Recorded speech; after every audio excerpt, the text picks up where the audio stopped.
The area of a circle is 154 centimetre square. সার্কেলের এরিয়ার formula কি? Pi r square is equal to 154 centimetre square. ঠিক আছে, তাহলে r square is equal to কি 154 by pi.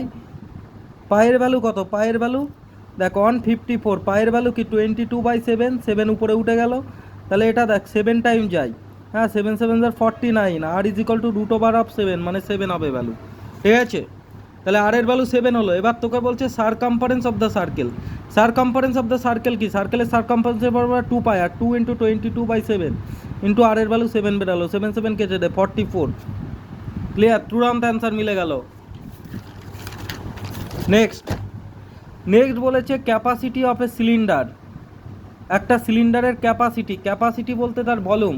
সিলিন্ডারের ভলিউমের ফর্মুলা কি? Pi r square H. ঠিক আছে, সেটার ভ্যালু বলেছে 2376। এইবার কি বলছে? রেডিয়াস বলেছে, রেডিয়াস অফ দ্য ট্যাঙ্ক বলছে, রেডিয়াস অফ দ্য ট্যাঙ্ক মানে এই সিলিন্ড্রিক্যাল ট্যাঙ্কের কথাই বলছে, 21 মিটার। তাহলে এই আর এর ভ্যালু 21 আছে। ঠিক আছে, তাহলে এইচ ইজ ইকাল টু কি 2375 বাই পাই আর স্কোয়ার।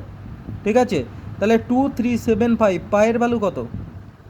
পায়ের ভ্যালু কত? 22/7, 7 উপরে উঠে গেল, আর আর স্কোয়ার মানে কত? 21 × 21। ঠিক আছে, এবার কাটাকাটি কর। দেখ এটাকে আমি ফার্স্টে দেখবো এটাকে যায় কি না, 11 দিয়ে যায় কি না দেখি তো। 11 অনার দেখ 2375, 11 দিয়ে যেতে গেলে 5 আর 3 8, তাই তো, আর 7 আর 2 কত হচ্ছে? 9। হ্যাঁ, তাহলে কি হচ্ছে? 0 বা 1 হতে হবে। 7 আর 2 9, আর 5 আর 3 8। ঠিক আছে, তাহলে এখানে কি হচ্ছে? 0 বা 11-এর কোনো হতে হবে, এখানে কি হচ্ছে না। এখানে 7 দিয়ে করে দেখি, 3 7 যার, দেখো এটা 3 দিয়ে যায়, 3 আর 2 5, সাম অফ ডিজিট করে দেখি, 3 আর 2 5, 7 আর 5 কত হচ্ছে?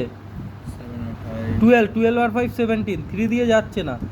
এইবার দেখো 7 দিয়ে যায়, 2375কে 7 দিয়ে করে দেখি, 3 7 21, হ্যাঁ 2, হ্যাঁ 27, 3 7 3 7 21 কত থাকে? 6, 65। এটা যাচ্ছে না 7 দিয়ে, 11 দিয়েও যায় না, 11 দিয়েও যাচ্ছে না, তো এটা পয়েন্টেই আসবে আমরা বুঝতে পারছি, তাছাড়া উপায় নেই। 11 দিয়ে একবার চেষ্টা করে তাও দেখি। 11 2 আর 22, বেঁচে থাকে 1 17, 11 1 আর 11, বেঁচে থাকে 6 65। এটা 11 দিয়েও যায় না, তাহলে 2 3।